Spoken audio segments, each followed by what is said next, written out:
Hello, traders.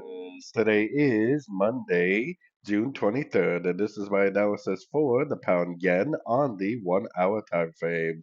So, if you saw my full countdown analysis on Sunday for this pair, then you know that I am very bullish on every single higher time frame.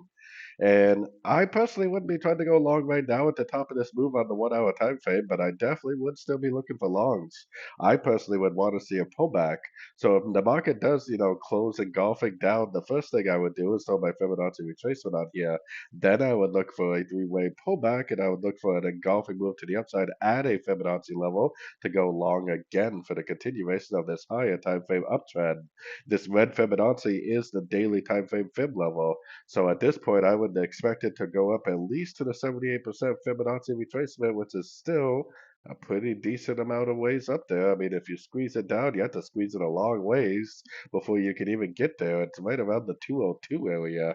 So definitely very bullish, at least until the higher time frames tell me otherwise, which they definitely have not.